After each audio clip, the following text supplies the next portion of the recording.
O Igor o quê? Ah, o Igor está dizendo que consegue gravar. Como assim o Igor consegue gravar se eu não estou conseguindo? Ele consegue. É?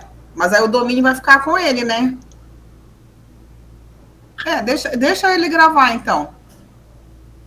Mas depois ele manda esse link para mim, porque aqui para mim tá dando indisponível, não sei por quê. Ele era o único que conseguia, porque pelo da UEA eles não permitem mais faz muito tempo. Mas deixa ele gravar, aí ele fala comigo, tá bom?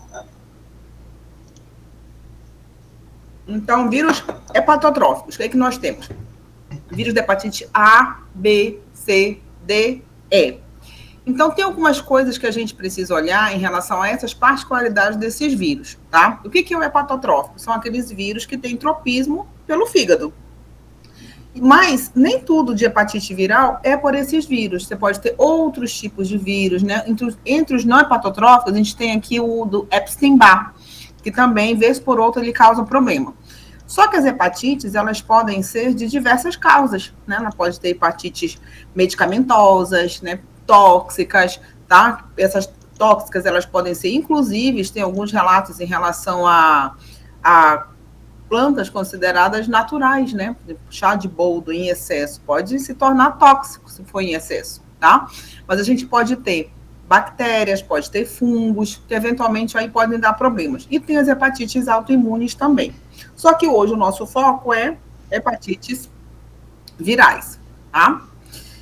Daí, desses 5 vírus hepatotróficos, né? A gente tem que fazer a primeira pergunta assim: o que eles têm de similar? Primeiro é o tropismo pelo fígado, né?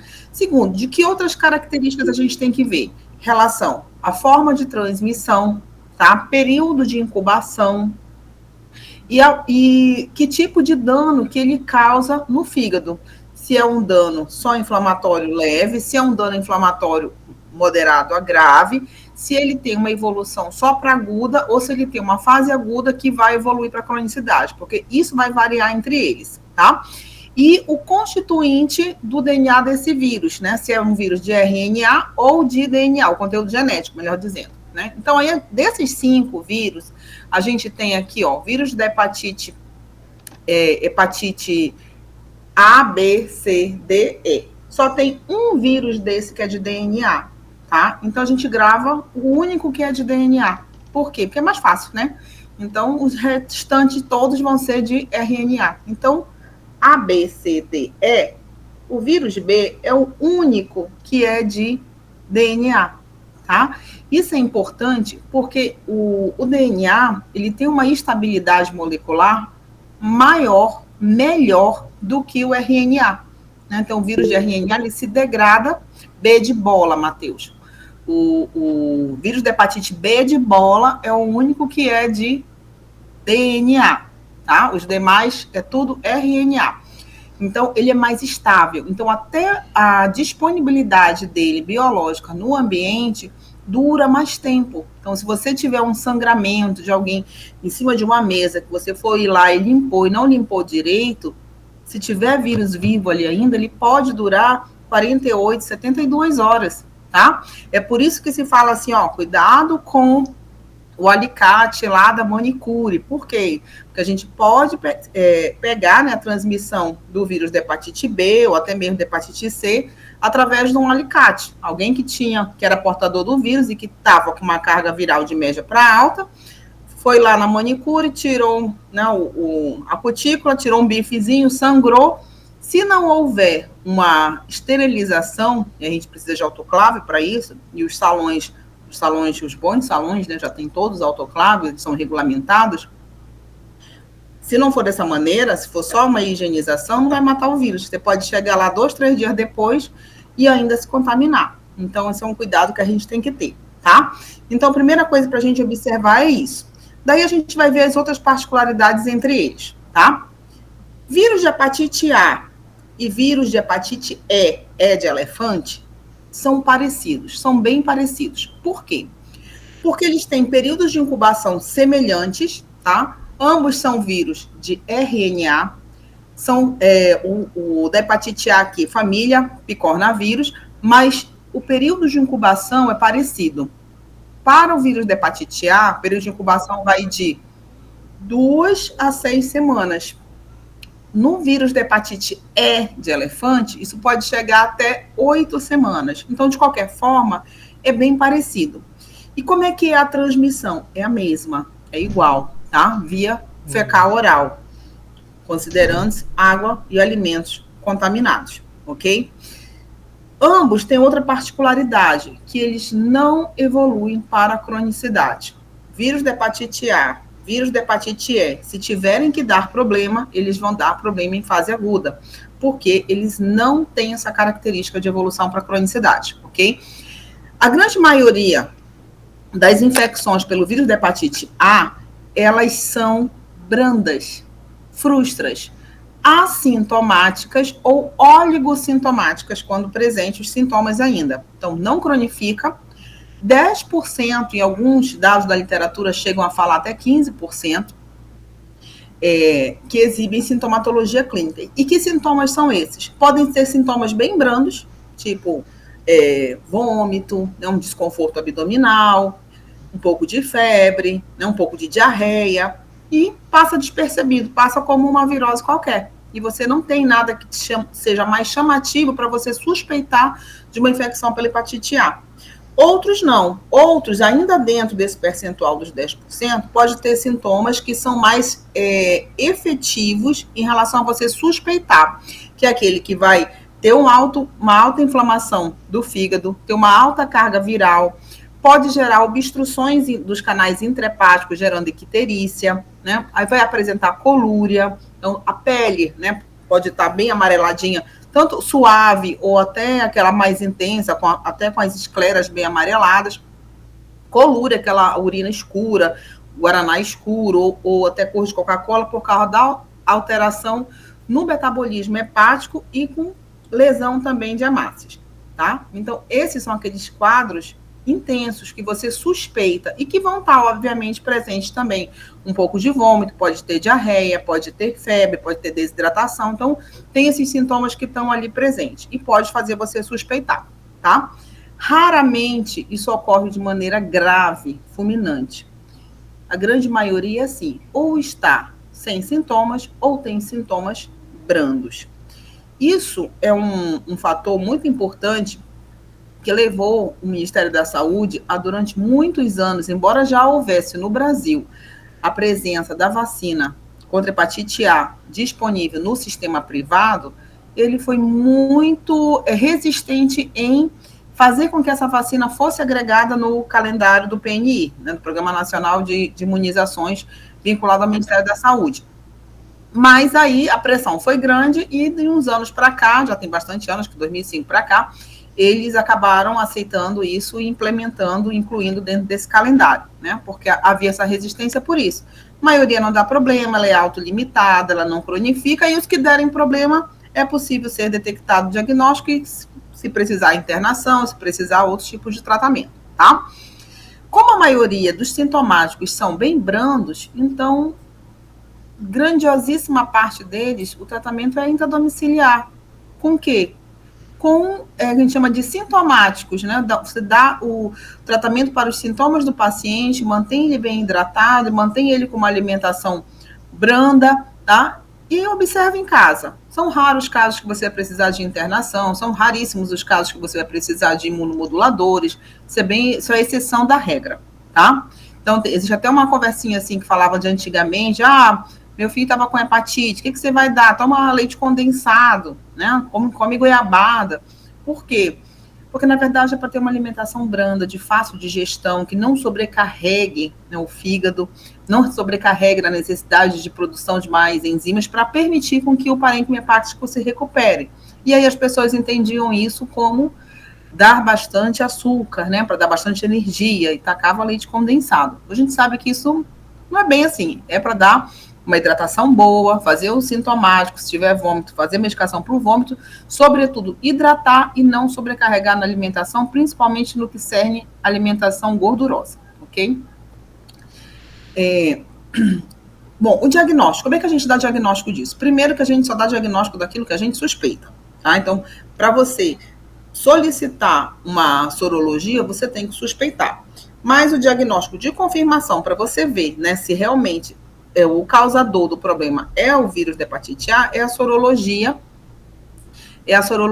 o anti-HAV IgM. IgM relaciona-se à fase aguda, né? E como a gente sabe que ela não cronifica, portanto, ela vai dar problema aqui em fase aguda, que você vai pesquisar é a fração IgM, ou você pode pesquisar o anticorpo anti-HAV total, que aí já vai estar ali presente, né? Mas aí pode gerar alguma complicação de você confundir isso com uma infecção anterior, tá? Na morfologia, se você pudesse fazer uma biópsia por agulha, para avaliar o parênquima hepático, o que seria visto? Hepatócitos com tumefação, tá? Tumefação o quê? Tumefação turva, tá? Uma degeneração hidrópica, geralmente é isso. Algum acúmulo ali proteico também você poderia encontrar, mas, sobretudo, infiltrado inflamatório periportal, porque a inflamação começa ali no espaço porta e ela vai se estendendo. Quanto maior a intensidade da inflamação, ela vai excedendo o espaço porta e vai adentrando no parênquima, tá?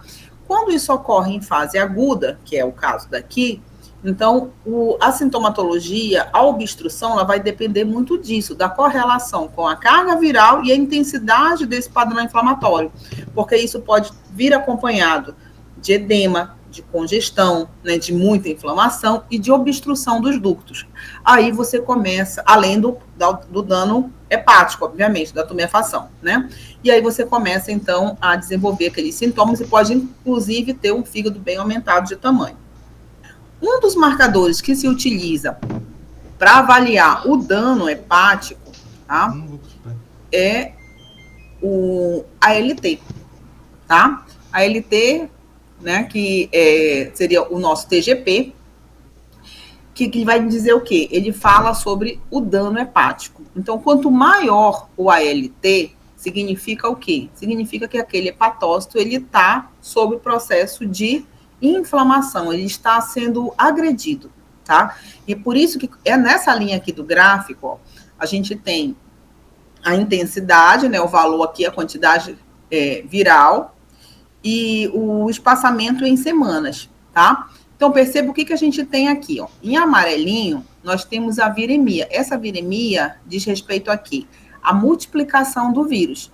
O azulzinho, a gente tem a eliminação do vírus através da via fecal, né? Então, percebam que eles se confundem ali, né? Por quê? Porque eles estão juntos, uma coisa está puxando a outra, né? Você começa a eliminar o vírus através das fezes, mas conforme essa viremia, essa multiplicação do vírus aumenta a liberação de vírus nas fezes, obviamente. E então, maior a chance de transmissibilidade. E o ALT, ele, logo após a viremia, ele vai subindo, porque multiplicou o vírus em alta carga no parênquima hepático vai induzir o quê? Processo inflamatório e agressão ao hepatócito. Então, o ALT, ele vai ser aumentado, ele vai ser mais expresso, ele vai ser mais liberado, tá? O ALT, olhando, dependendo do padrão que você vê laboratorial, você pode ter algumas diferenças do valor de referência, tá? Mas, na média, né, vamos colocar uma média aqui de um valor de referência em torno de 30 a 35 unidades, tá? Para a gente colocar como normal para esse ALT. Então, alguns levam um pouquinho para mais, outros um pouquinho para menos, dependendo do perfil laboratorial. Num paciente que tem uma hepatite aguda com sintomas, né, com o fígado aumentado, com obstruções hepáticas, com icterícia, esse ALT, ele sobe bastante, tá?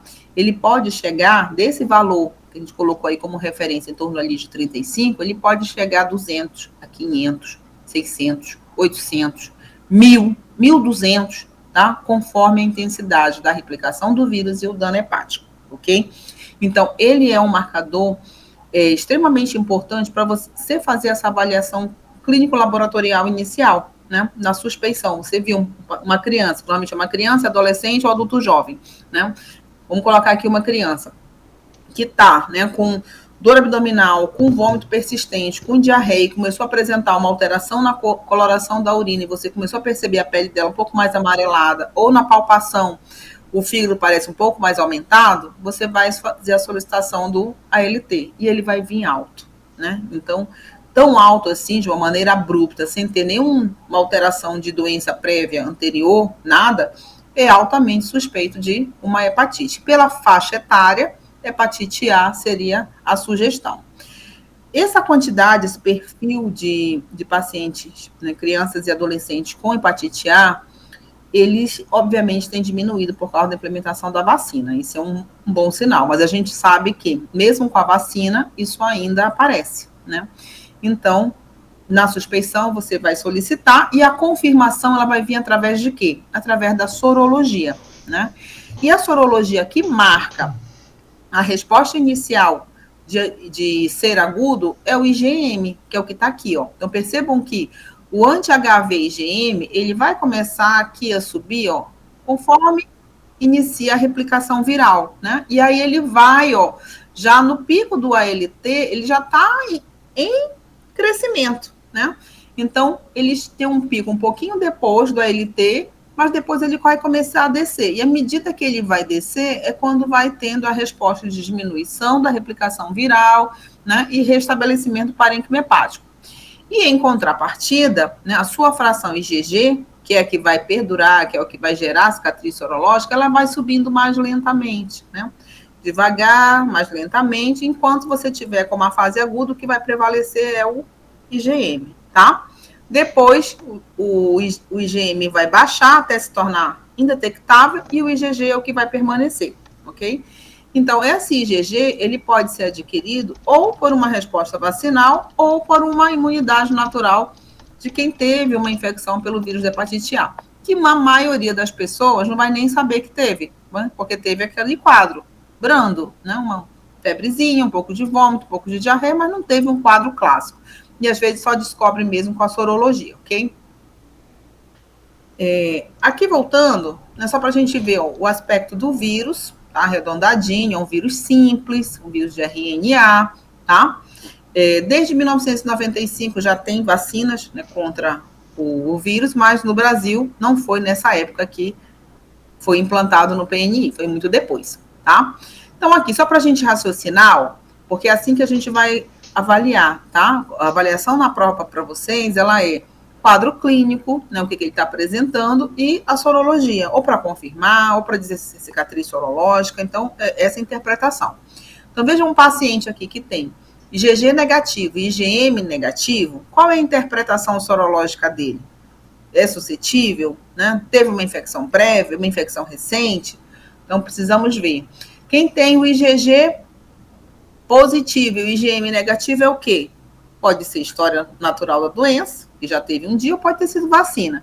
E se ele tiver os dois positivos, significa o quê? Que ele ainda está numa infecção recente, que ainda se detecta a fração IgM, mas a IgG já começa a ser detectável, tá? Então, essa interpretação vocês vão precisar ver. E eu sugiro que vocês olhem aqui na aula, nesses slides, tem lá para frente, tem uns quadrinhos que tem a sorologia e tem a interpretação para vocês olharem, tá?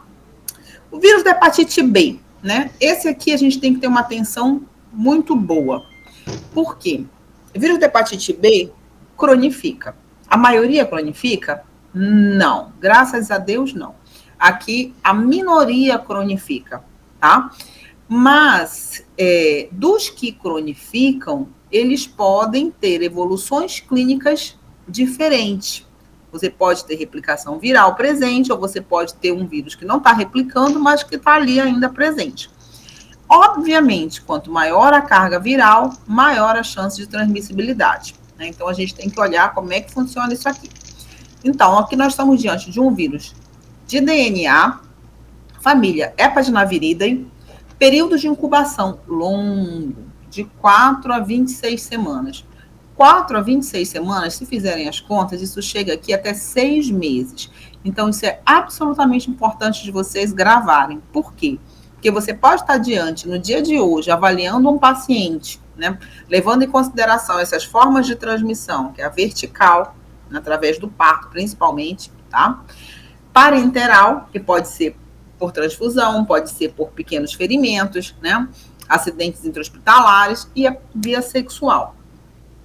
Se um paciente se expôs, ou uma agulha, né, compartilhada, porque usou drogas, ou se furou, teve um acidente no hospital, por exemplo, né, ou mesmo por um contato sexual, e você avalia ele hoje, e você faz o perfil sorológico dele hoje, e ele ainda não tem imunidade definitiva gerada por vacina, que nós temos sim, vacina contra o vírus da hepatite B, se ele estiver suscetível, você tem que orientar esse paciente algumas coisas, né? Se ele não tem manifestação na avaliação sorológica de que ele fez a vacina e de que essa vacina de fato fez soroconversão, ou seja, ele estaria protegido, se ele não fez, você precisa encaminhar ele para a vacina, né? E se deu tudo negativo, o que você vai fazer? Óbvio que se o contato dele foi agora recente, não tem nem como ele dar positivo, por exemplo, para uma infecção do vírus da hepatite B.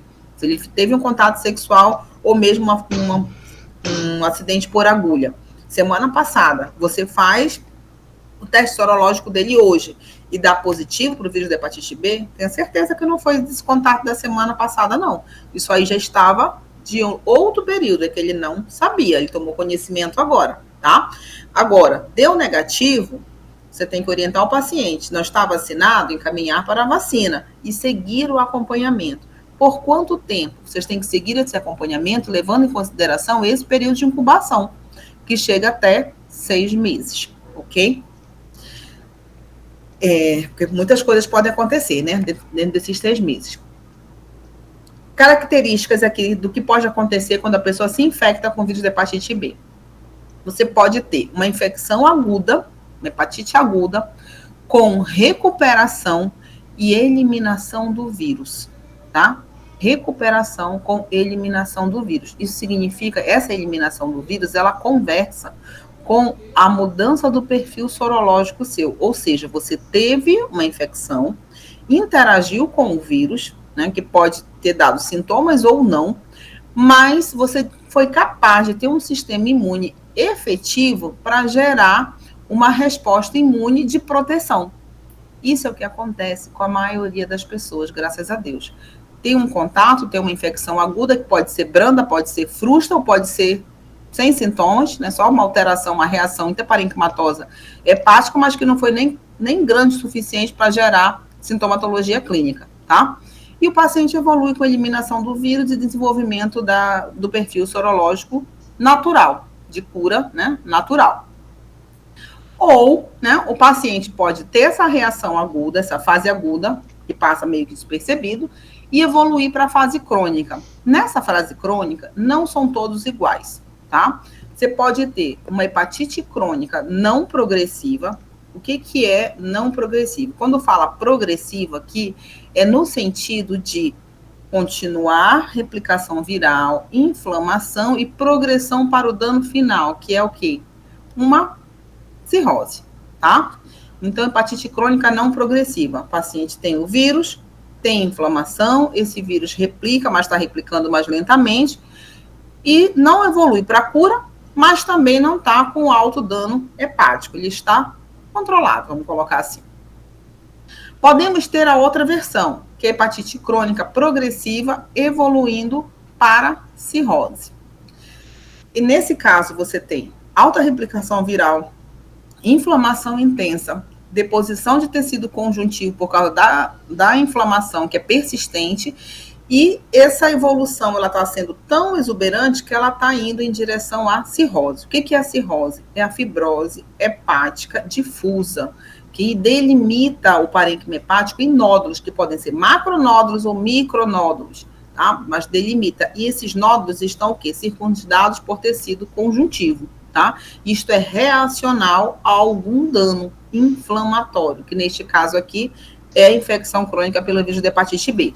Então, esses são os pacientes que estão evoluindo para dano hepático com perda de função hepática. Isso não acontece rapidamente, isso acontece na cronicidade, né, ao longo de anos.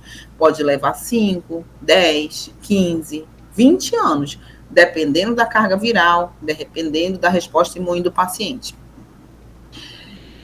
Temos a outra opção, que é a hepatite fulminante com necrose hepática maciça. Né? Esse é um dano geral, fulminante está dizendo que é intenso, que é rápido, né? com morte celular, com necrose. Então, tem uma reação com disparo do sistema imunológico aqui exuberante, que não se tem uma definição exata do porquê que isso acontece. Algumas pessoas desenvolvem dessa maneira, tá? Isso pode acontecer no paciente aqui nessa fase da hepatite aguda, que ele, infelizmente, não só não conseguiu eliminar o vírus, como ele já deu um padrão de reação fulminante com necrose, tá? Ou você pode ter um paciente que estava numa crônica não progressiva e que algo aconteceu, houve uma mudança na resposta imune dele, começou a replicar o vírus e nessa replicação a resposta inflamatória foi exuberante e acabou desenvolvendo uma hepatite fulminante com necrose, tá? Então ele pode vir tanto de uma fase aguda quanto de uma fase crônica, mas isso é uma excepcionalidade, não é o perfil comum de acontecer, tá? E temos o último, que é o estado de portador assintomático. Esse aqui, vocês precisam ter uma boa atenção para diferir do segundo, tá? São coisas parecidas, porém diferentes. Hepatite crônica não progressiva. Tem vírus? Tem. Esse vírus está replicando? Pode estar replicando sim, só que de maneira mais lenta. Tem inflamação parenquimatosa? Tem, mas é uma inflamação que está sob controle, tá? Não está progredindo para fibrose, com risco de cirrose para esse momento, ok?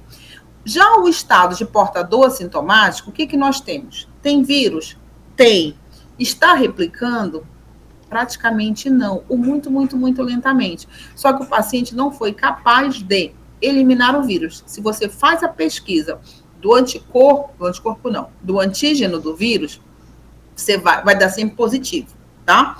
Mas ele não está com indícios de replicação viral, está controlado. Ele pode estar replicando minimamente, que até no perfil sorológico dele não sinaliza, tá? Então, e na inflamação, o que acontece com ele se eu fizer uma biópsia? É quase nada. Você olha o parênquima hepático dele, é quase intocável. É mínima a inflamação. E uma inflamação, quando presente, ela está ali só limitada ao espaço porta, não tem extensão para parênquima, ela está bem frustra, bem tranquila, você está controlando perfeitamente esse vírus. Porém, não conseguiu o quê? Eliminar 100%. Tá? Se eu não conseguir eliminar 100%, eu não vou dizer que ele curou, né? Mas ele está no estado de portador sintomático. Transmite esse vírus? Tem chance porque tem o vírus, mas a probabilidade é quase zero. Por quê? Porque está controlado, não está replicando, ou a replicação dele está ali, né, só no parênquima, não está se difundindo, não está indo para a corrente sanguínea, não tem, a chance de você fazer uma transmissão é muito pouca, tá? É mínima, praticamente inexistente, tá? Então, são padrões diferentes de evolução. Então, podemos ter uma fase aguda, a grande maioria das pessoas tem uma fase aguda que passa muitas vezes despercebido, com completa recuperação do parênquima, dos sintomas clínicos e eliminação do vírus, ou seja, cura. Podemos ter uma hepatite crônica não progressiva. Tem o vírus, tem um pouco de inflamação sim, tem uma replicação, mas uma replicação lenta, mas não está evoluindo para a fibrose, tá? Hepatite crônica progressiva evoluindo para cirrose. O paciente tem replicação do vírus, tem fibrose instalada, essa fibrose está cada vez mais avançando, cada vez mais intensa. No final da evolução dessa fibrose é o que a gente caracteriza com cirrose. A fulminante é aquela que pode vir tanto secundária uma aguda quanto uma crônica, quando algo tiver acontecido que interferiu nessa evolução natural da crônica e que acabou gerando essa resposta mais exuberante com necrose, tá? E o portador assintomático está cheio de gente por aí, né? Tem o vírus, mas está controlado, não tem sintoma nenhum. Fizer uma biópsia hepática, a alteração do parênquima é mínima, não gera nenhuma repercussão clínica para ele, mas ele tem o vírus. Certo? Então, podemos ter uma mudança nesse perfil dependendo se mudou algo na vida da pessoa, né? Na epidemiologia geral, né, a expectativa é que haja no mundo cerca de 2 milhões... Diga, Marcela. Com licença, desculpa. Esse paciente portador assintomático, ele, ainda assim, ele vai ter o IgG positivo, a sorologia dele. Só o IgG estaria positivo. Eu vou já te responder isso quando eu falar de todo o perfil sorológico, porque esse perfil sorológico aqui da hepatite B é diferente da A, tá? A gente tem alguns marcadores aqui, aguenta só um pouquinho aí. tá? Eu já converso sobre isso. Então, na epidemiologia, 2 bilhões, né? Isso varia um pouco ano a ano, mas é em torno disso. Cerca de 400 milhões apresentando infecção crônica. 75% dos casos estão concentrados nas regiões da Ásia e da África. Para os Estados Unidos, a estimativa média é em torno de 46 mil casos por ano. Desses, olha só, 46 mil casos por ano. Qual é a expectativa de sintomáticos agudos? 5 mil. Né? Então, vejo que nem todos, obviamente, têm esses sintomas. É resistente, porque é um vírus de DNA, como eu falei, ele pode sobreviver no ambiente vários dias. Tem estudos que mostram ele sendo detectado até 7 dias, né, no ambiente externo. Por isso, o cuidado que a gente tem que ter.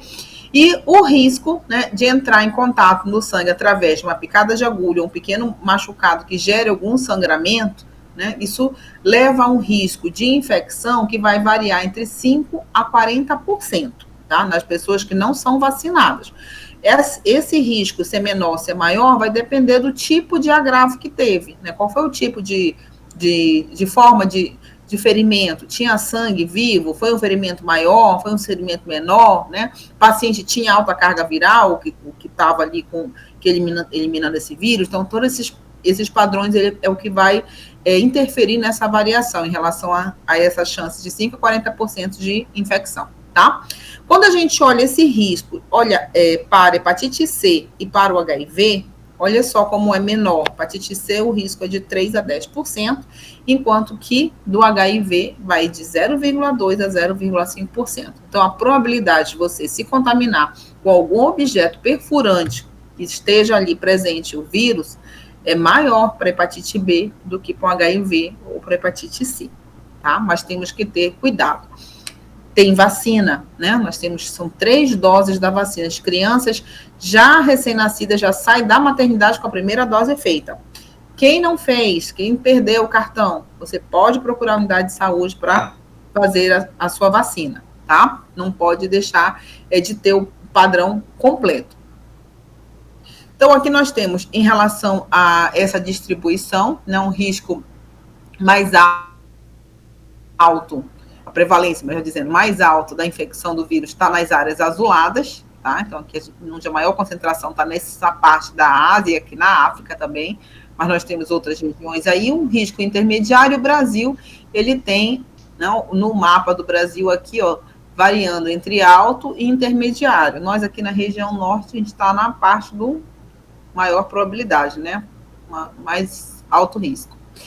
Olhando daqui de 2009, mas eu gosto desse mapinha porque ele traz um dado interessante em relação à taxa de incidência, né? Taxa de incidência, número de casos estimados para cada 100 mil pessoas.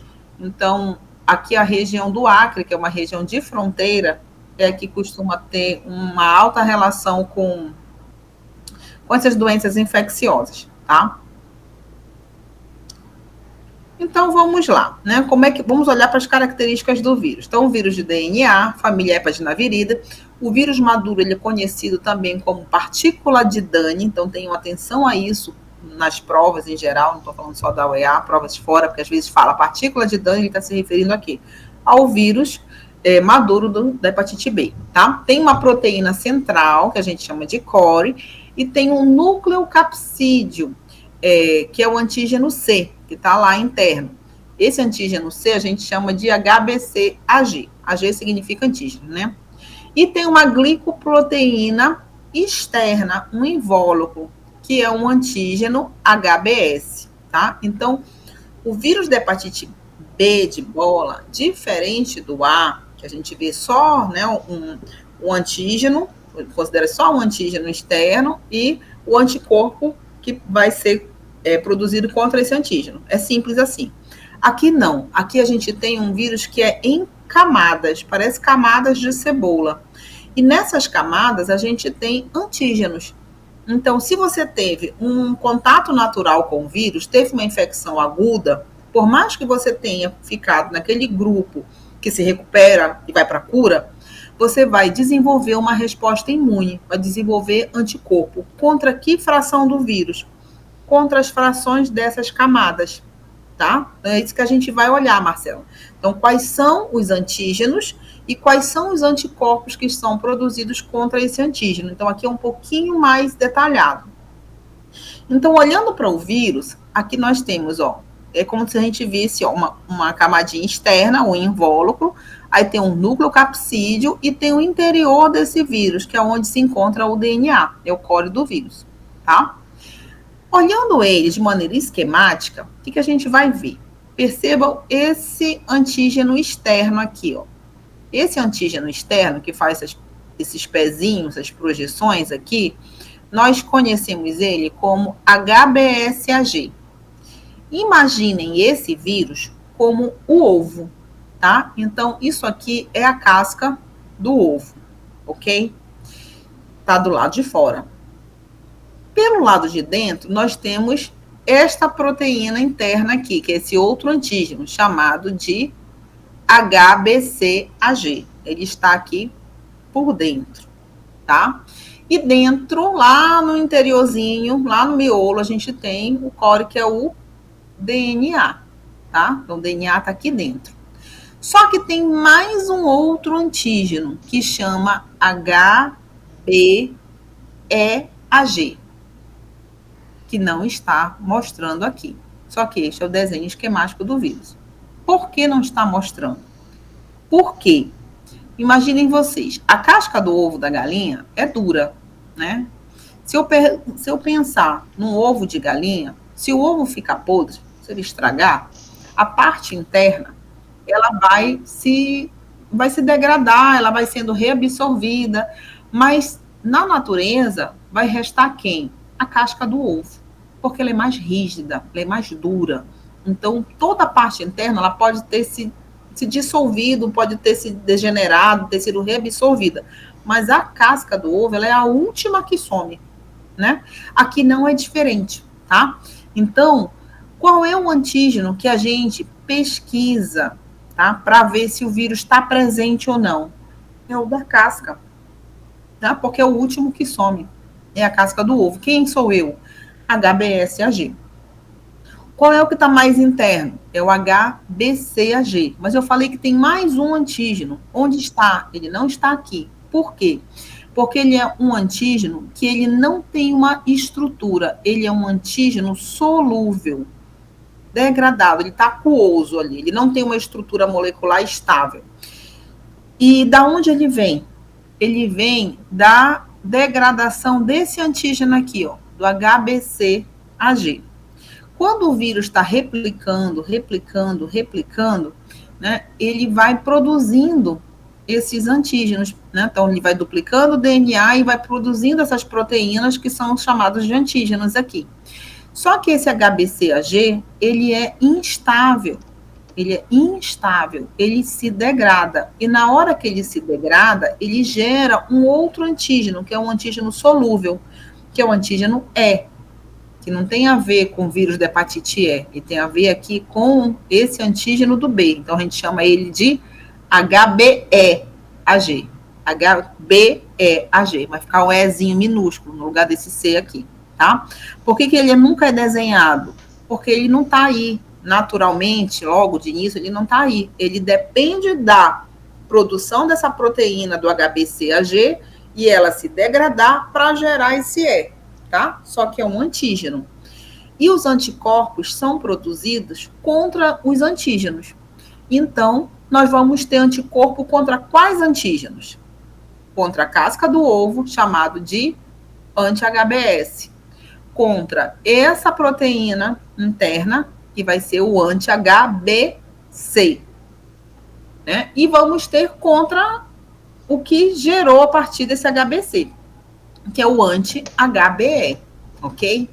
Agora, percebam que eu falei que na multiplicação do vírus, que está acontecendo internamente, né? Quanto mais ele está se multiplicando, ele vai estar duplicando o DNA e vai estar produzindo essas proteínas. Então, ele vai produzir uma quantidade grande de HBcAg. Mas lembrando que o HBcAg é instável, então vai produzir quem? Rapidamente ele vai ser convertido em HBeAg. Então, quando eu quero saber sorologicamente sobre replicação do vírus, qual o melhor antígeno para eu detectar, para eu pesquisar? É o HBsAg, é o HBcAg ou o HBeAg, Marcela? Diz para mim. É o HBE, né? Perfeito, o HBe. Por que não o HBc?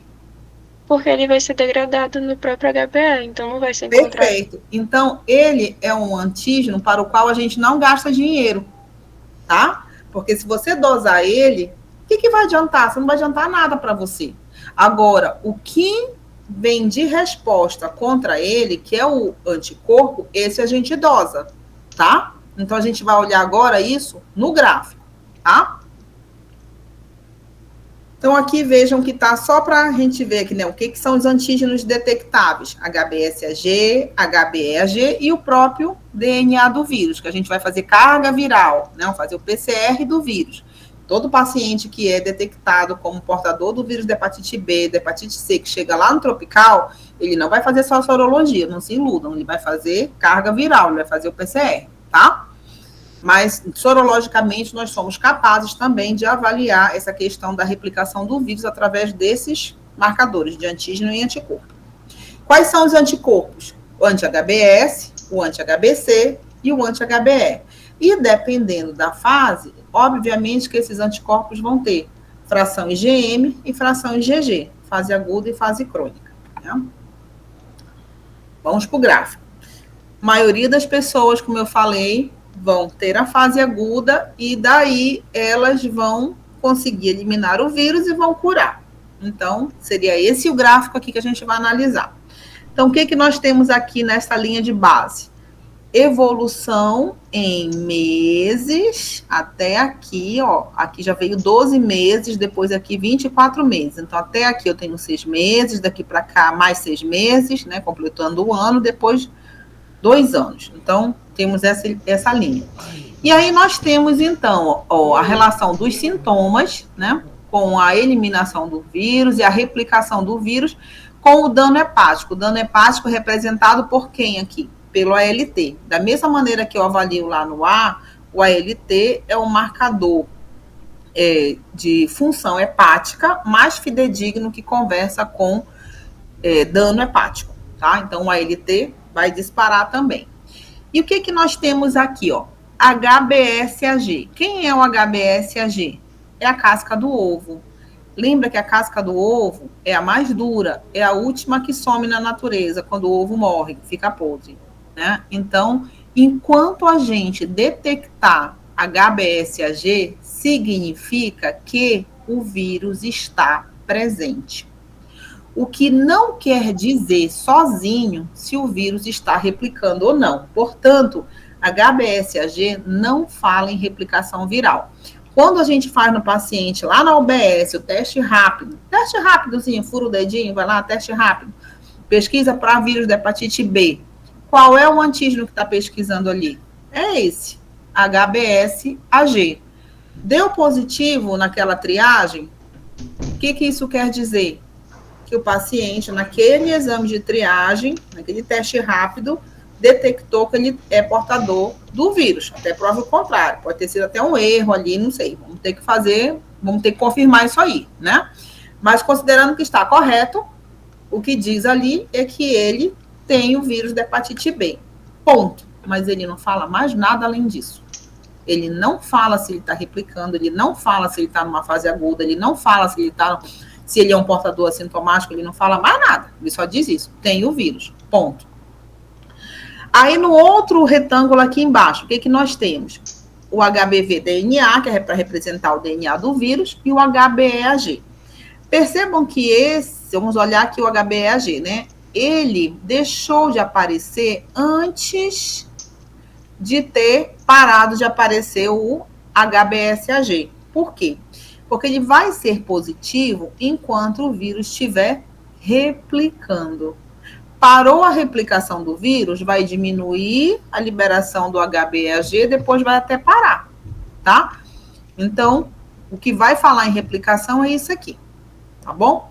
Em relação à resposta do anticorpo, qual é o primeiro anticorpo que aparece? É esse pontilhado aqui, a gente vai acompanhar, ó. Quem sou eu? Anti-HBC. Anti-HBC. Anti-HBC que veio contra qual? Anti-HBC. Veio contra esse antígeno aqui, que é aquele fraco, que se degrada, porém, o anticorpo contra ele é o primeiro que aparece, tá? E quando aparece esse anticorpo, ele vai aparecer na fração IgM, e se for num portador crônico, ele vai ter a sua fração IgG predominante. Mas ele não é capaz de dar o quê? Não é capaz de dar imunidade permanente, nem indicar cura do paciente. Não é capaz, tá? Ele é só o primeiro anticorpo que vai aparecer. Que aqui tá tudo no total, que não está separado em IgM e IgG. Mas pela linha do tempo, obviamente, aqui é IgM, depois ele vai, né, se somar com o IgG, e ele vai, depois de um tempo, decair, se você parou a replicação do vírus, né, parou a replicação, se o paciente conseguiu eliminar o vírus, depois ele vai diminuir o seu teor, mas vai continuar sendo detectável, tá? O segundo que aparece, qual é? É o anti-HBE, aqui embaixo, que não chega num valor assim tão alto quanto o anti-HBC, mas percebam que se eu pegar aqui na pontinha, ó, onde ele se inicia, ele ainda bate no final desse retângulo. Ó. É nível mais baixo, e à medida que ele vai aumentando, o que acontece? A replicação do vírus vai diminuindo, tá? Até que chega um momento que você vai ter o anti-HBE detectável, mas o HBeAg não, né? Por quê? Porque o paciente já não está mais replicando, tá? Agora, e se o paciente, você faz a sorologia, e ele aparece anti-HBe positivo e HBe positivo, HBeAg positivo. O que isso significa? Significa que o paciente ainda está replicando, porém, ele já está produzindo anti-HBe. O que significa o quê? Que provavelmente este paciente ele está tendenciando para esta evolução do gráfico e não para manutenção de replicação e manutenção do vírus. Então, provavelmente, é um paciente que tem chance de cura, né? Porque vai haver um momento em que você vai conseguir detectar os dois. À medida que o tempo passa, parando a replicação viral, a fração antígeno você não vai mais detectar do HBeAg, mas vai manter o quê? O anti-HBe. Na fase inicial IgM, depois IgG, tá? E qual foi o último anticorpo que apareceu? Foi esse aqui, ó. Quem sou eu? O anti-HBe. Quando foi que ele apareceu? Vamos lá.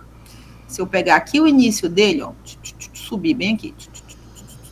Opa, ele não bate com ninguém, né? Por isso que ele é o seu anticorpo indicador de quê? De cura, né? Se você teve uma infecção natural pelo vírus e você detectou o anti-HBe, você curou. E quando foi que ele apareceu? Quando aquela fração do HBsAg, que é a casca do ovo, já se degradou, ela não tem mais, tá? Quando a replicação do vírus também não tem mais. Então, um paciente que você faz a sorologia, ele tem um anti-HBs positivo, significa o quê? Que ele curou, se ele teve a infecção natural pelo vírus, ou se foi vacina. Porque a vacina ela foi desenvolvida contra que parte do vírus? Contra a parte mais fácil de criar-se uma resposta imune, a parte externa. Então, a vacina, quando você faz com uma fração aqui do HBsAg. Com a intenção de quê? De que você desenvolva o anti-HBs. Aí, se eu fiz a vacina 3 doses, mas na hora de eu fazer um perfil sorológico, veio lá anti-HBs e um anti-HBc. O que isso significa? Diz para mim, Tiago Soares. Você está por aí? Não entendi, professora, a pergunta. Pode repetir? Se você faz uma triagem, vou triar você, aí aparece lá no seu perfil sorológico anti-HBs e anti-HBc. Total positivos. E você diz para mim, professora, é porque eu fiz a vacina 3 doses, completa. Tá certo isso? Foi a vacina? Sim ou não? Justifique.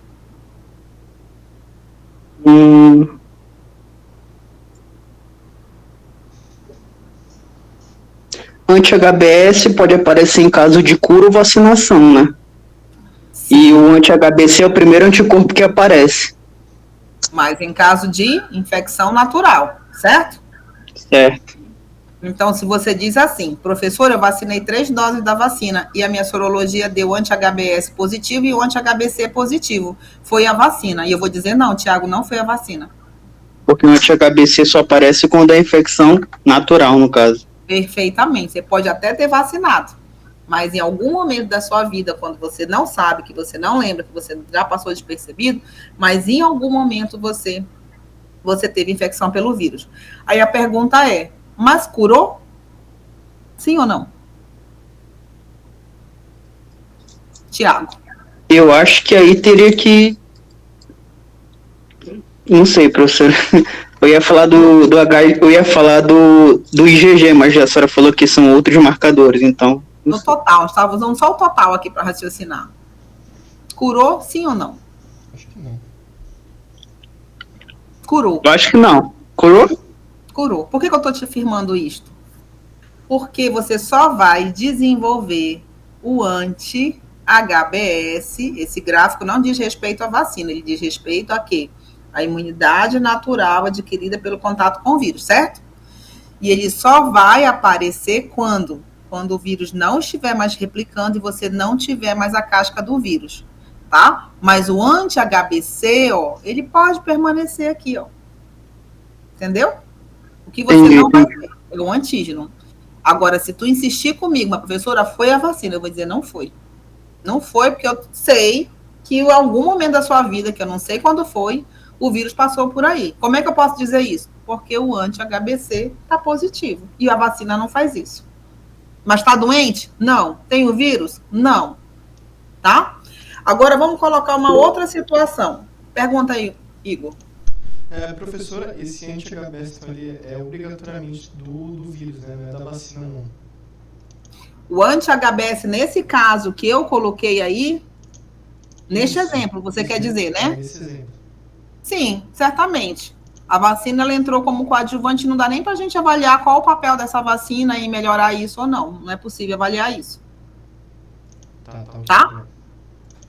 Agora vamos para uma outra circunstância. Vocês fizeram lá no interior, num laboratório, um laboratório lá bem simplório, e aí não sabia pedir a sorologia direito, que isso é muito comum do recém-formado pedir assim, sorologia para hepatite A, sorologia para hepatite B, sorologia para hepatite C. Nunca façam isso. Vocês têm que saber o que vocês têm que pedir e por quê. E saber interpretar, né? Mas se digamos que alguém foi lá e pediu desse jeito.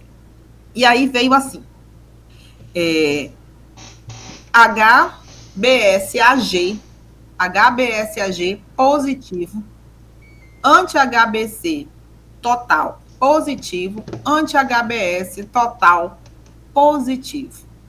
O que você diria deste exame, Igor? Qual que é a pergunta? Desculpa. Lá no interior, um laboratório qualquer, foi um recém-formado que não estudou sorologia como vocês, e aí ele solicitou, assim, bem grosseiramente, sorologia para hepatite B. E aí veio, o laboratório fez lá o que ele quis, ele mandou de resposta. HBsAg positivo, anti-HBC total positivo, anti-HBS total positivo. Qual a sua interpretação sobre este exame deste laboratório? O anti-HBE dele tá positivo também? Não veio a resposta do anti-HBE, nem veio essa informação. O HBC e o HBS. Isso, veio o HBsAg positivo, anti-HBC positivo e anti-HBS positivo. Qual a sua interpretação para este exame laboratorial? Eu acho que ele tem uma infecção e que ele já está curado, né? Por que você diz isso? Porque ele está com o anti-HBC, no caso, positivo. Então é o primeiro que aparece, então sugere que ele tem uma infecção viral. E já apareceu o anti-HBS, né? Que é sugestivo de imunização ou cura. Tá. Mas vamos olhar o gráfico aqui. Quando é que tem que aparecer anti-HBS? Vamos subir aqui. Quando aparece Como é que tem que estar o HBsAg? O HBS ele tem que estar alto, não? Vamos acompanhar aqui, ó. Tá aqui o anti-HBS. Vou pegar o início do pontilhado aqui, ó. E vou subir aqui. Aonde está o HBsAg? Está presente? Tem que estar ausente? Perfeito, Marcela. Algo de errado não está certo. Por quê? Porque não pode. Eles são inconsistentes, esses dados, tá? Se algum momento vocês pegarem alguma resposta de laboratório dizendo que tem positividade para o HBsAg e também tem positividade para o anti-HBS, alguma coisa não está certa. Está errado. Mande repetir. Por isso que eu coloquei assim, valores aleatórios, um laboratório bem simplório, que veio errado. E vocês têm que saber isso. Não pode. É incompatível. Porque se eu olhar aqui, Igor, tá? Né, ó, o iniciozinho dele, por mais baixinho que ele tiver, não tem mais HBsAg, não tem mais casca de ovo. Então não pode. Estou colocando isso aqui para vocês se ligarem, tá? Agora, puxando o que você falou em relação ao anti-HBE, poderia ter um anti-HBE aí, se o paciente tivesse curado, porque já está tudo errado nesse exame, né? Mas vamos considerar que o paciente curou. Se ele curou, a replicação tem que estar baixa, né? Então, estaria no caso negativo. O HBsAg já teria que estar negativo, para começar, né? Mas eu poderia ter as frações dos anticorpos positivas, sim, né? E aí, na linha do tempo de evolução, quando eu coloco o total, eu não estou diferindo agudo, crônico, então eu não sei avaliar muito bem essa linha do tempo, né? Porque se eu tiver numa fase mais recente, eu posso ter a presença da fração IgM e IgG simultaneamente ocorrendo. Isso me faz crer que não tem tanto tempo de evolução. Se eu tenho apenas a fração IgG, significa que já é longo isso, já não tem mais nada detectado de fase aguda, né? Agora, se eu olho o total, eu consigo interpretar, citar qual foi o tipo de resposta, mas não na linha do tempo, certo? Mas ficou claro isso aí? Alguém ficou com dúvida nisso? Acho que não, né? Aí é exercício, né? Tem que exercitar. Aqui é a mesma coisa. Então, vamos ler aqui, ó. HBsAg aparece antes do início dos sintomas, está em nível máximo durante a doença franca e declina a níveis indetectáveis em torno de 3 a 6 meses. Essa é a média para a maioria das pessoas. Quem são essas maiorias? As que evoluem para a cura, tá? Então, em 3 a 6 meses. Paciente acompanhado já há 6 meses que não negativou ainda esse HBsAg, isso é um péssimo sinal. Por quê? Porque ele é um paciente que está perdurando esse HBsAg, a resposta imune dele não está sendo tão eficiente, aí você vai ter que correlacionar isso com a replicação do vírus ou não, e a permanência por mais de 6 meses é um forte indicador de que ele vai evoluir para a fase crônica, né? A chance dele de curar já começa a diminuir, e ela vai diminuir mais ainda, dependendo do quê? Da carga viral, obviamente, se está replicando ou não. O HBeAg e o HBV-DNA são os indicadores de replicação viral, né? Com DNA, através do PCR, não é através de sorologia. Na sorologia, o nosso indicador de replicação mais fidedigno é esse aqui, HBeAg, tá? O anti-HBe, ele é detectável no auge da infecção aguda e a doença está regredindo. Portanto, paciente que tem anti-HBe IgM, né? Ainda na fase aguda, né? Obviamente, IgM é um indicador bom.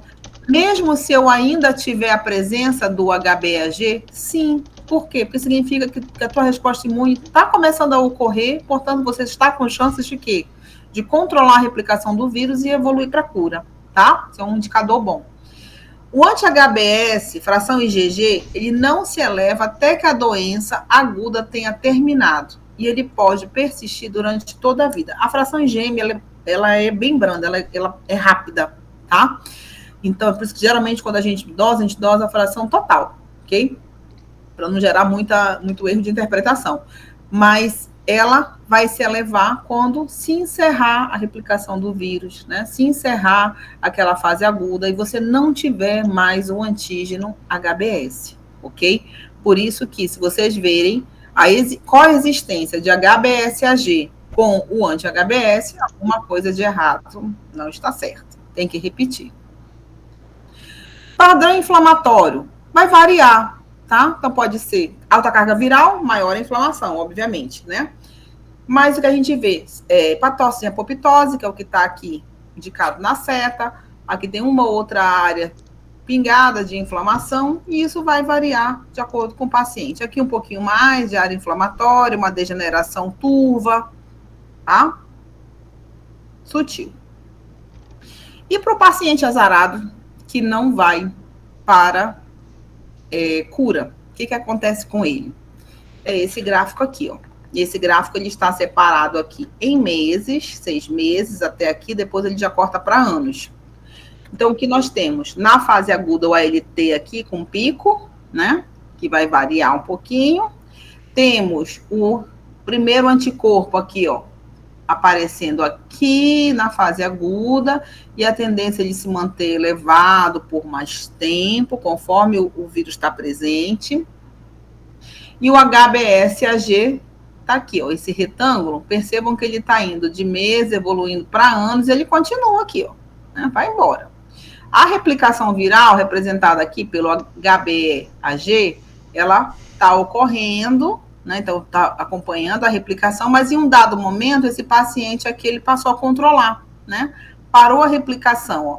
E aí, à medida que ele parou a replicação, o anti-HBe começa a aparecer, vai controlando, depois some a replicação e fica só o anti-HBe, né? Depois que permanece a fração IgG. Mas o vírus não foi embora, ó. Esse é um gráfico de um paciente portador que está ali sem progressão ou assintomático, tá?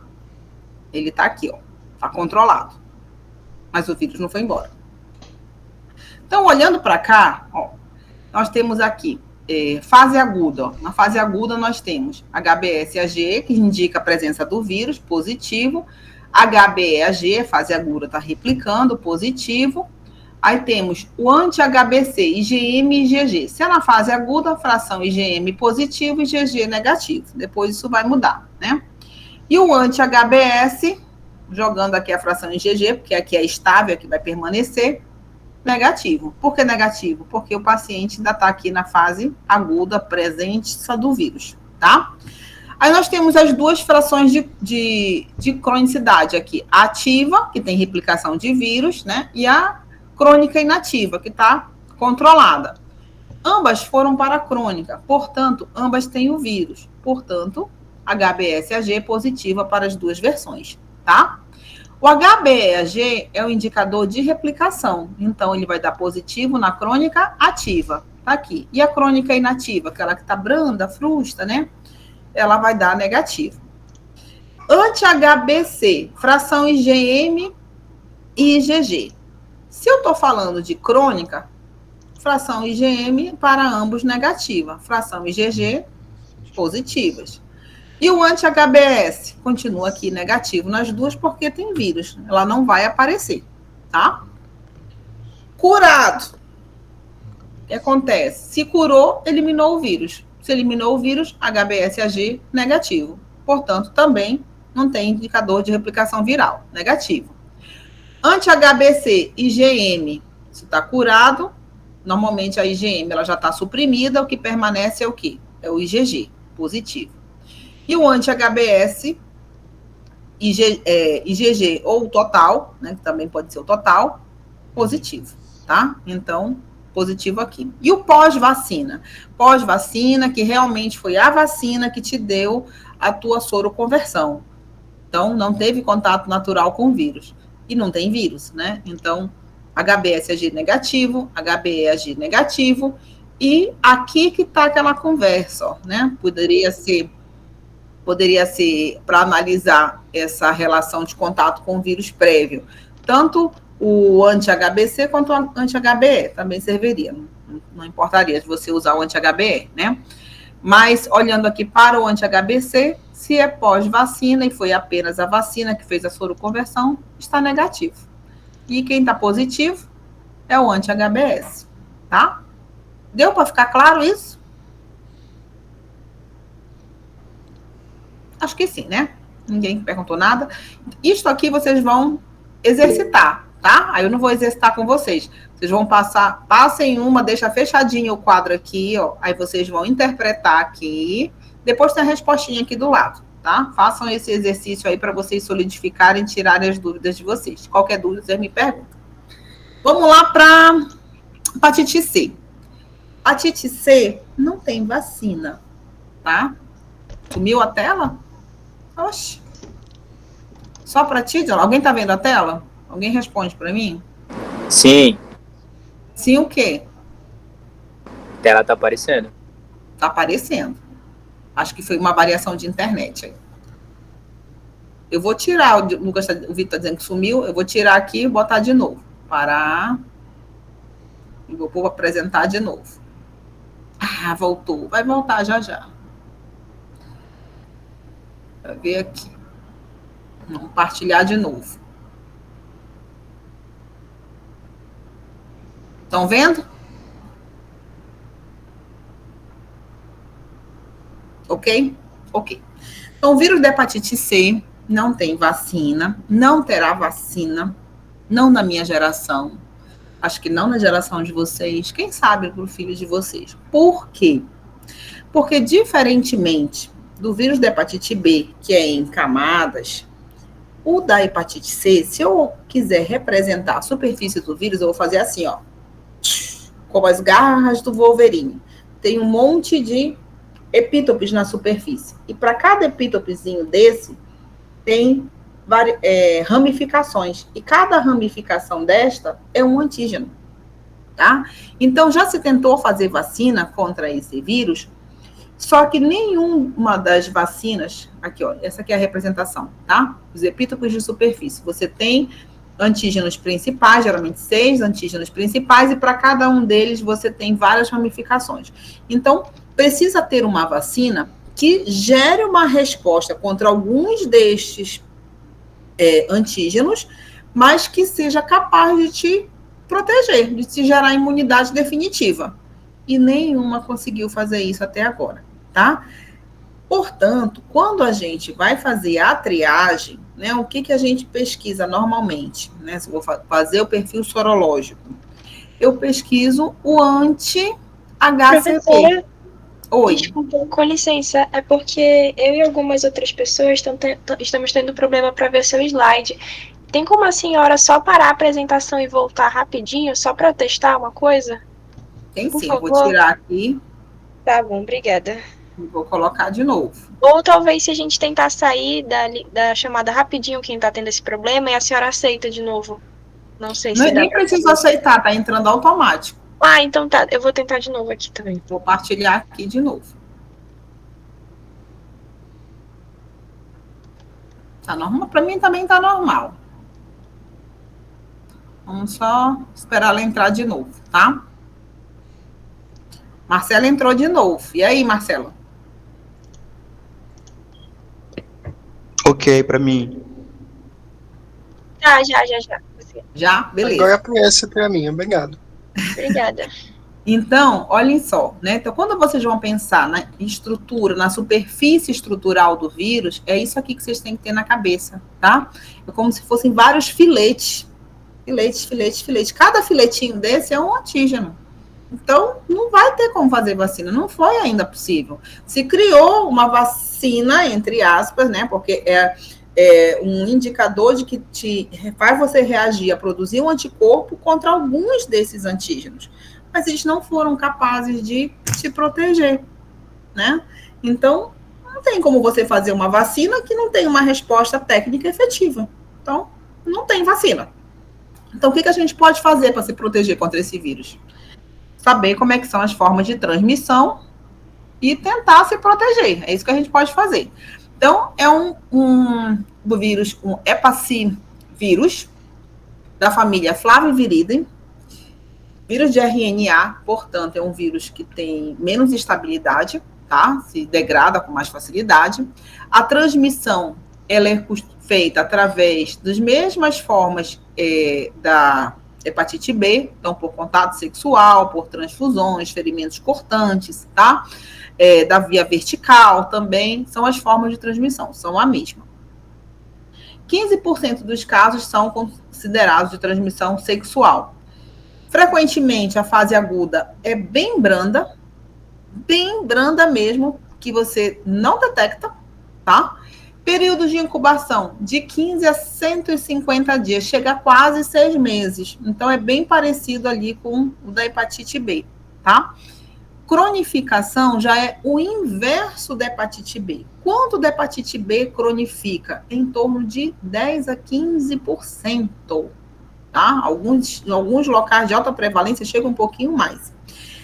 Aqui já é inversamente proporcional. A cronificação é de 70%, podendo chegar a 80% de chance da pessoa que se infecta de evoluir para a fase crônica. E ainda por cima não tem vacina. Olha o azar, né? Então a gente tem que se proteger. Se proteger como? Não tem vacina, né? Então, quais são as formas da gente adquirir isso? Por contato sexual. Portanto, estamos numa época de rever, e graças a Deus a geração de vocês já está uma geração melhorada em relação a esse padrão de comportamento sexual, de ter mais cuidado. Isso é um ponto positivo. Claro que tem exceções à regra, óbvio, né? Toda regra tem exceção. Mas se proteger nesse sentido e ter cuidado, né, com drogas injetáveis, compartilhamentos de agulhas, acidentes perfurantes hospitalares, tá? Tem que ter esse cuidado aí, né? Usar o uso de compartilhamento de alicates em outros locais, ter cuidado com procedimentos estéticos, certo? E basicamente é isso. E as transfusões, que foi o grande carro-chefe de transmissão na década de 80, 90, né?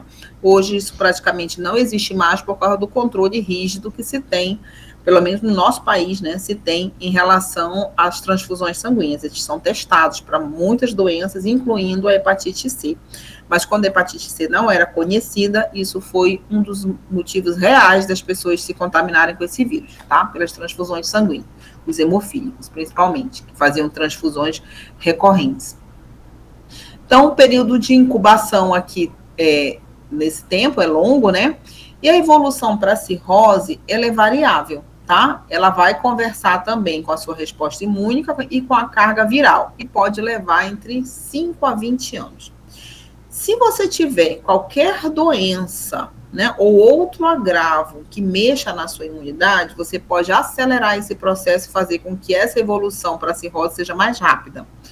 Uma das doenças que interfere muito aqui, que faz com que essa evolução para a cirrose ela ocorra de maneira mais rápida, não tão longa nos anos, é o paciente portador de HIV, tá? Paciente portador de HIV que não está sob controle, se ele adquirir infecção pelo C, isso, a evolução natural da doença, ela tende a progredir mais rapidamente para a cirrose do que no paciente que é não HIV. Evolução para carcinoma. Eu não falei de carcinoma na infecção pelo vírus da hepatite B, tá? O hepatocarcinoma, ele tem, dentre os seus fatores cancerígenos, né, carcinogênicos, a infecção pelo vírus da hepatite B e da hepatite C. Então, todos dois têm esse risco, tá? Só que, quando eu olho separadamente infecção crônica pelo vírus B e da hepatite C sobre o risco de evolução para carcinoma hepatocelular, a infecção pelo vírus B, ela é bem mais frequente, tá? Do que pelo vírus C. E a correlação para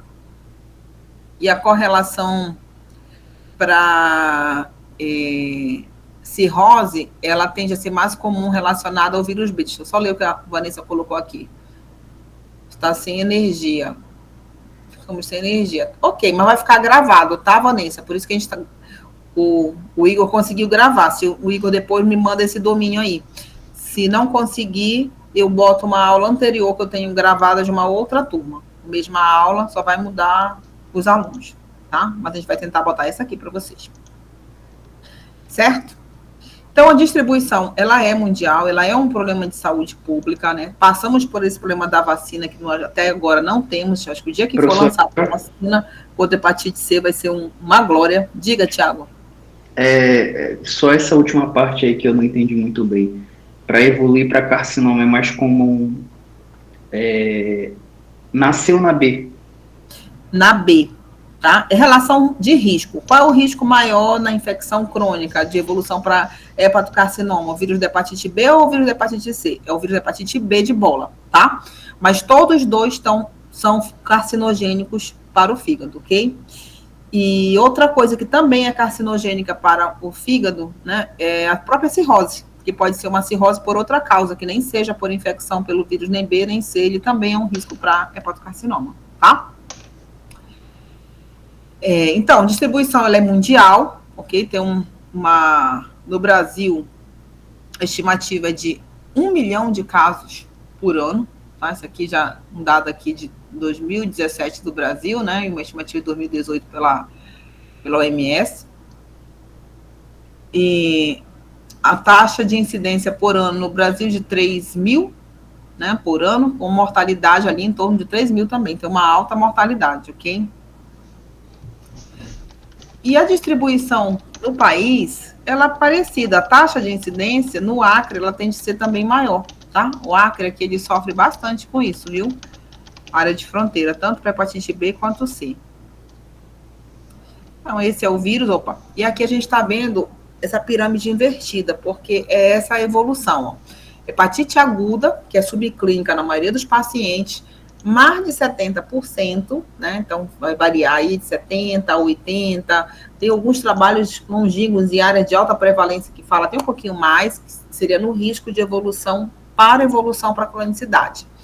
Então, dos que evoluem para a forma crônica, de 20% a 30% vão desenvolver cirrose ao longo da evolução da doença, que pode ser mais curto ou pode ser mais longo, pode ser com poucos anos ou pode ser com muitos anos.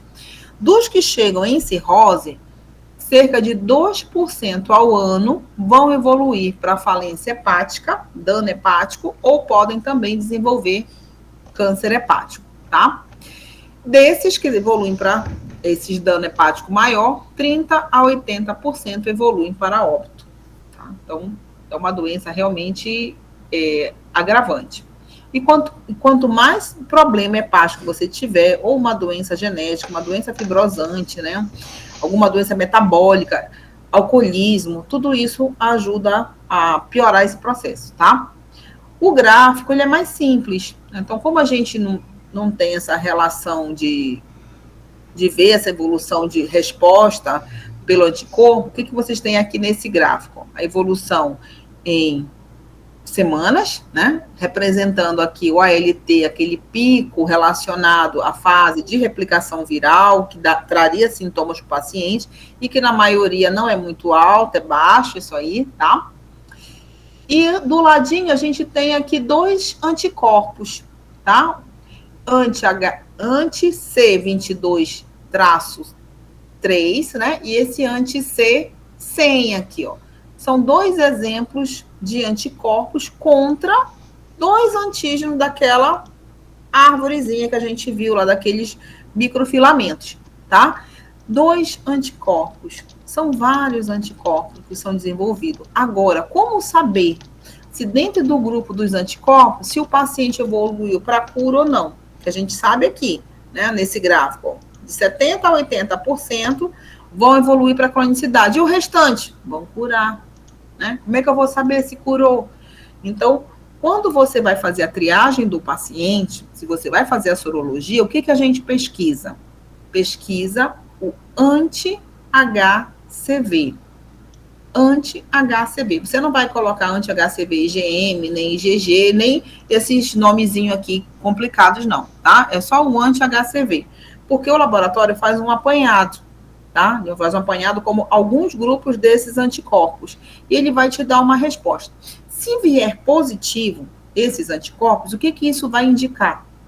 Que esses anticorpos foram produzidos contra o antígeno do vírus. E aí, eu preciso saber, o paciente produziu esses anticorpos e está curado, ou esse paciente produziu esses anticorpos, mas ele tem um vírus, que é o que acontece com a maioria das pessoas. Só na sorologia simples, não somos capazes de dar essa resposta, tá? Por isso que ele é usado no exame de triagem. Então, se o paciente chega com você, anti-HCV positivo, o que eu entendo disso? Que esse paciente, até prove o contrário, é portador do vírus da hepatite C. É assim que eu tenho que considerar ele. Encerra aí a conversa? Não. Agora ele vai fazer o quê? Ele vai fazer a carga viral, né? Ele vai fazer o PCR, tá? Ele vai ver se esse vírus está presente e qual a intensidade dessa carga viral. E ele vai correlacionar isso. Se você tiver num hospital escola ou num local que permita você fazer ainda uma biópsia hepática, ele ainda vai ser complementado com a biópsia hepática para ver o quê? A intensidade da inflamação. Né? Não é para eu ver a quantidade de vírus. A quantidade de vírus eu faço pela carga viral. Né? É para eu ver a intensidade inflamatória e de resposta de deposição de tecido conjuntivo, de fibrose. Então, eu vejo a atividade, tá? E vejo a atividade representada pela inflamação e vejo a fibrose. Para mim poder verificar naquele momento qual é o dano hepático desse paciente, tá? Vi isso, ok, paciente não tem dano hepático e carga viral bem baixa, ele vai seguir o tratamento dele, aí ele vai lá para o centro tipo o Hospital Tropical, por exemplo, né, que aqui é a nossa referência, para poder fazer o acompanhamento, e de acordo com essa carga viral, de acordo com esse dano hepático, é que vai ser implementado o tratamento para ele, e ele tem que seguir acompanhando, ele não pode deixar de acompanhar, tá? Se ele foi carga viral indetectável, negativo, ele vai só também fazer um acompanhamento por um tempo, para ver se não é transitório isso, tá? Então, morfologicamente, a gente vai ver inflamação na fase aguda, com a presença de polimorfos nucleares, neutrófilos, eosinófilos, também tem alguns linfócitos nessa fase, e macrófagos, associado ou não à esteatose em graus variados, tá? Pode ter proliferação de ductos também, e na fase crônica o que vai predominar é o infiltrado linfocítico com graus variados aí de fibrose, que aí vai ter que analisar e classificar, tá? O diagnóstico, então, passa pela sorologia e pela carga viral, tá? Na triagem, a gente faz o anti-HCV. Após a infecção, o exame, ele tende a se tornar positivo dentro daquele período lá de incubação, que vai variar entre 20 a 150 dias, na média, 50 dias. Aqui mostrando, ó, um espaço porta, vejam que esse espaço porta, ele tá bem alargado, ó. E ele está, nesse alargamento, cheio de células inflamatórias que vão adentrando no parênquima. Essa inflamação ela vai infiltrando até, né, delimitar alguns esboços de nódulos, e depois esses esboços de nódulos vão sendo substituídos, essa área inflamatória, por tecido conjuntivo. É aí que vai se instalando a fibrose. E aí vocês vão fazer a atividadezinha, que eu não vou olhar, olhando para o delta, para a gente acabar, né? O delta, o hepatite D.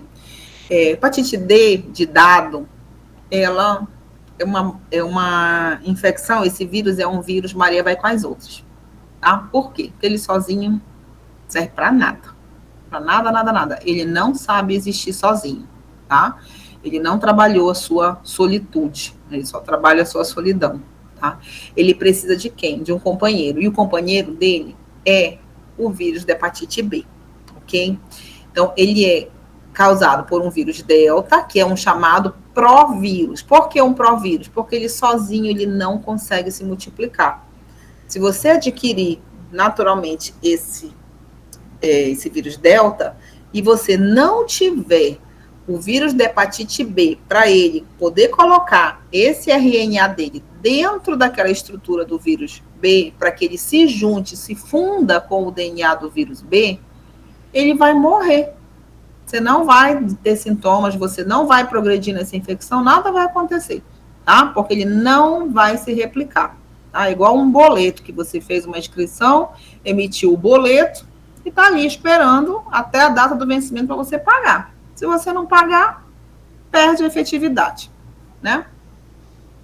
Então, é um vírus de RNA único, a qual infecção resulta em infecção branda ou uma hepatite fulminante. Vai depender, né, do estado do paciente. Se ele entra num paciente que é portador do vírus da hepatite B crônico, que está ali controlado, sem progressão, e ele conseguiu encontrar o vírus, ele conseguiu botar esse material genético dele lá dentro, isso pode gerar um estado reacional para o paciente, e ele voltar a se multiplicar. Se a carga viral era bem baixinha, né, e a carga do vírus D também era bem baixinha, pode ser que eles fiquem ali mais tranquilos, mais na aparente, não mude muita coisa, tá? Mas é sempre possível que haja um agravo aqui, tá? Isso pode acontecer simultaneamente, uma pessoa azarada se contaminar na mesma hora com vírus B e com vírus D, ou isso pode acontecer em tempos diferentes. Aí ele vai primeiro precisar ter o vírus B de bola, e em algum momento da sua vida ele se infecta com o vírus D de dado. E aí eles se juntam e pode, por exemplo, um paciente controlado agora começar a replicar. Isso pode acontecer. Cronificação comum, tá? Então, tá aqui o RNA do vírus, que está representado aqui, ele largadinho dentro do quê? Daquela estrutura do invólucro do vírus B. Então, evolução em meses, né? Depende da cronicidade. Então, representado aqui o ALT, né? O ALT aqui, e o anticorpo que se desenvolve aqui no início, né? E depois ele vai saindo do M e migrando para o G, tá? A evolução natural vai depender do controle do paciente e da carga viral. Semelhante ao processo inflamatório também, aqui já tem até uns esboçozinhos, ó, nódulos, mas não chega a ter uma cirrose, por quê? Porque não tem uma fibrose evidente, esses nódulos são esboçados aqui, delimitados por células inflamatórias. Aqui na coloração especial, para a gente ver melhor essa delimitação. Então, tem coloração especial para a gente ver, tá? Então, já tem esboço de nódulos. E o vírus da hepatite E? O que ele tem, então? A gente sempre lembra dele o quê? A e E. Forma de transmissão semelhante, tá? Períodos de incubação semelhante. Período de incubação aqui se estende 2 semanas a mais, vai de 4 a 2 semanas. Transmissão fecal-oral, mais comum em adultos jovens, sendo mais raro em crianças, e a maioria é o quê? É brando, é frustro, ele não cronifica, tá? Gera poucos sintomas, salvo, aí tem a exceção à regra, que é a grávida, que até hoje eu não consegui uma resposta para isto, tá? Mas todos os livros, eles são sine qua non em afirmar a mesma coisa, de que a gravidade, né, a alta carga viral, a multiplicação do vírus e o dano hepático, ele tende a acontecer de maneira mais intensa e com potencial de gravidade nas mulheres grávidas, tá? Fora isso, a tendência dele é ser brando, tá? Você evoluir para a cura, muito semelhante com o que acontece com o vírus da hepatite A. Existem alguns casos detectados aqui na região das Américas, sim, mas não é prevalente para cá, tá? E aqui mostrando a evolução, nós temos um pico do ALT na fase aguda e temos aqui, né, fração IgM, que conversa com a fase aguda e depois ela é substituída pela fração IgG, semelhante a processo natural comum. E só. Essa é uma aula mais demoradinha e eu vou parar. Igor, para a gravação, que é você que está gravando, por favor.